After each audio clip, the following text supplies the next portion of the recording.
Next is monthly budget report. We'll invite Deputy Superintendent Scott Jones.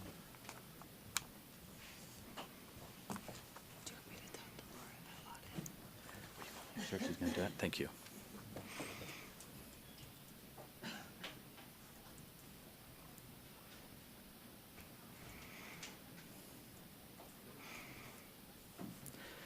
Deputy Superintendent Scott Jones, I'm getting the mics turned on here. Hey, Will you introduce you and your staff, please? Yes, sir. Yes, Chair. Deputy Superintendent of Operations Scott Jones. Going to break the mic here. With me is Assistant Superintendent Natalie Grange and the board's Finance Director, Deborah Jacobson. As Deborah has brought this up, for the record, USBE remains financially solvent and has the ability to meet all of its obligations and/or commitments for the remainder of the fiscal year and beyond in the case of particular federal grants. For your review, for the board's review, through you, the chair, we've provided a monthly summary. This is as of September 30th. It is accessible by the public through the public content section of the board docs platform, if you will. How you operate this is if you open up the particular spreadsheet, some of you might get a little prompt that says enable content, and then it might ask you another question or things like that. So you can proceed to the drop-down menu that Deborah's on right now. And then you can click on each and every one of the sections and bring up that particular section's status, as can the public. Again, though, this is a report that's as of September 30th, so this isn't real time. The board's real-time reports are provided to Deborah by way of an email and an access link, which I'll turn it over to Deborah just to talk to you a little bit more about, as you know, it's been a work in progress. We've made significant progress, but there are a couple little bit of more work to do as far as that too. So I just wanted to let you know that ahead of you getting the email from her. So go ahead, Deborah, let them know where we're at there. So we actually wanted to just demonstrate quickly today the new, what the new report will look like in Cognos. State Finance has been working on this quite hard. So we were able to get the drop-down menu, like the temporary one that we've been showing you, where you can actually drill down by section, so you don't get the big, long 100-and-something page report. Each section will come up. Again, it'll give a brief summary of the section as a whole, a small graph, which we've asked to be made a little bit smaller, and then the detail by program, by federal and by state. And now you also have the ability, we've pulled in the actual revenue that we've actually collected on each grant throughout the year, or any dedicated credits that will accrue.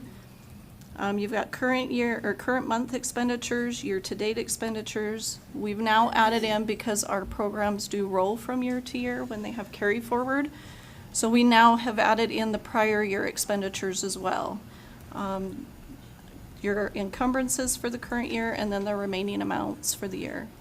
Every column that is highlighted in blue and underlined has a drill down capability where you can go down to the transactions by object code. Again, and then we can drill down even further to actually see actual transactions. These particular reports we're still working on. We need to add the prior year expenditures into these reports, so you have that drill down capability on those as well. State Finance has made huge progress on this in a very short amount of time. Right now we're going through, myself, Brian Ross, and Sumac are going to go through, we're going through and testing to make sure all the data is coming through correctly and that everything's calculating correctly. So hopefully by next month we'll have a final report. And Chair, if I may, so if you're asking what's the so what of this is, the so what of this is if we're where we, possibly will ask for detailed transactions from our LEAs, we must also set the standard amongst our own house, where you can go down and you can see transactional based detail within our own structure and all that. So these are the standards that have been set by you, the board, within our own operational spectrum for financial reporting, transparency, which, we don't want to employ standards if we're not going to live to or act in support of the standards ourselves within our own house. So if you'll, when you get the email, all board members, if you'll take some time and look through this and let us know if it's, how user-friendly it is, or, if we're always looking for improvements. The key is that, though, that we owe it to the public to ensure that they can see and know exactly where every dollar is going here in our own house. So, subject to questions on the monthly budget report, Chair, I'll move to the discretionary report at your. Well, let me just, before we move to the discretionary report, can you speak briefly to the board a little bit about some people perceive that we have our own independent system, and we're not tied into state finance. And this is how money's distributed back to LEAs, and it's not all just us. We have we work together with another system. Could you briefly describe that to the board so they have some understanding of how that works? Chair, if I may turn it over to Assistant Superintendent Grange for that answer on the distribution and Okay, systems. thank you. piece. Just get this. I'll just lean. Yeah. Okay. I'm talking, Scott will tell you the answer. So really briefly, without getting into a lot of details, we have the Utah grant system that performs calculations. It's a subsystem that manages detail activities, but all of those activities are ultimately processed through FINET, which is the state's accounting system. FINET is the system of record, or the Utah grants is a system of record for grants and awards and payments, but the actual transactions processed through FINET. FINET is the only system that has the ability to process payments. So all of the electronic transfers or checks that are issued have to be processed through there. Likewise, all of our cash receipts have to be processed through FINET.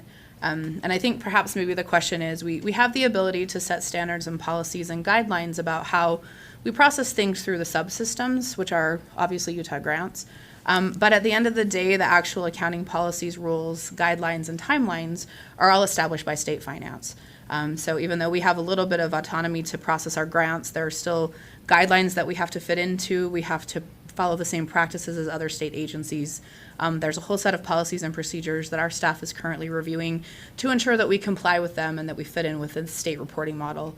Our financial statements are calculated and processed at the state level. It's called the CAFR.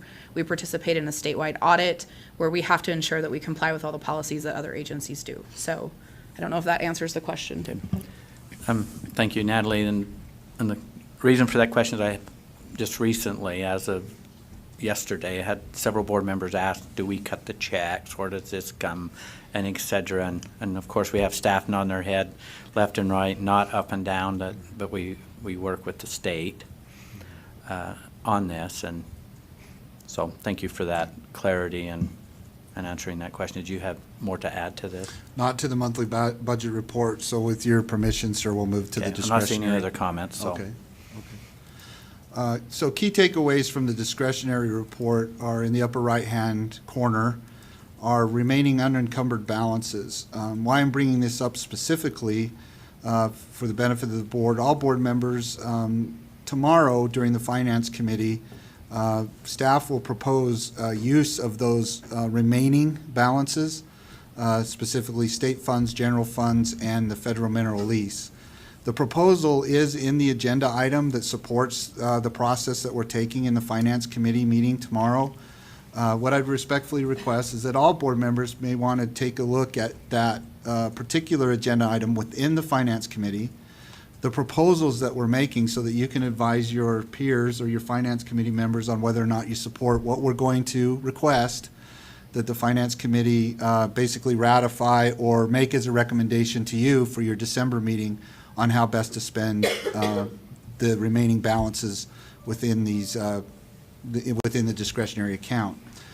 The left side column shows, well, so now I'll just drop down to the main body of this report. What we do for this report is provide detail to you on what you have prior authorized for use of the funds, where that funding is going, tracking the dollars, follow the dollars, so to speak, and where we're at as far as the execution of those particular programs or line items, if you will, that you have already authorized.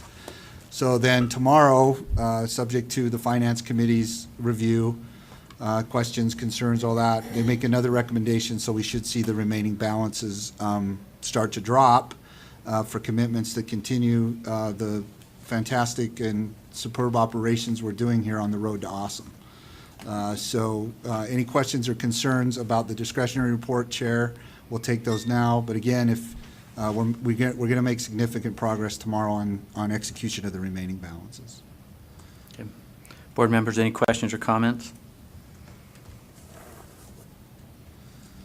I'm seeing none. Thank you. Sir, that concludes this agenda item, subject to any other questions or concerns.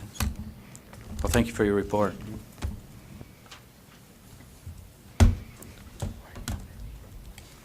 Okay.